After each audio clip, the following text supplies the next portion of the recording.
কলকাতা শহরে এত কম দামে এত প্রিমিয়াম কোয়ালিটির গরুর মাংসর ভুনা, গরুর মাংসের রেজালা, সাথে বিভিন্ন রকমের মাটন ও বিফ বিরিয়ানি এত কম মূল্যে পাওয়া যায়, যেটা আর অন্য কোথাও পাওয়া যায় কিনা জানি না। সাথে অতুলনীয় স্বাদ।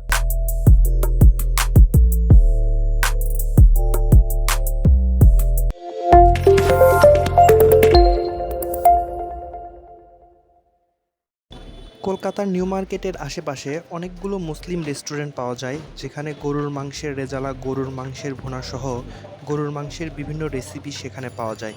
তো আমরা কলকাতা নিউ মার্কেটেই মাস্তান রেস্টুরেন্ট নামে একটি রেস্টুরেন্টে আসলাম। তো এখানে মাত্রই দেখলাম গরুর মাংস নামাচ্ছে। তো এই বাটিতে যে মাংসগুলো দেখতে পাচ্ছেন, তো এগুলোর মূল্য একদমই কম।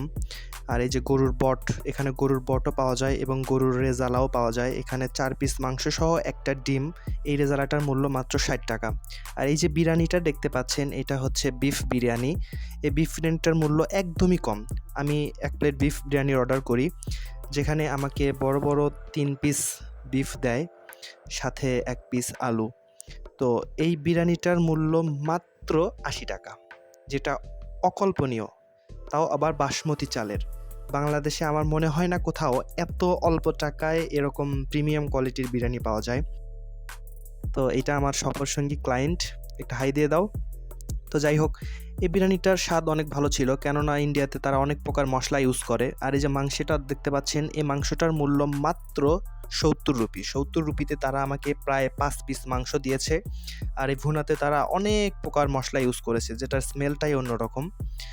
আর এই রেস্টুরেন্টগুলোতে সাধারণত মাংসের মূল্য অনেকটাই কম। তো দেখতে পাচ্ছেন আমি 2টা রুটিও নিয়েছিলাম। তো রুটিগুলো মাত্র 5 টাকা করে ছিল। বাংলাদেশে এই রুটিগুলো মেবি 15 থেকে 20 টাকা। আর 1 বাটি সবজির মূল্য ছিল মাত্র 20 টাকা। আসলে কলকাতা শহরে খাবারের মূল্য বাংলাদেশের তুলনায় অনেক অনেক কম। আমরা যারা বাংলাদেশ থেকে কলকাতায় যাই, তারা অনেক অল্প টাকায় এ সমস্ত খাবার খেতে পারি।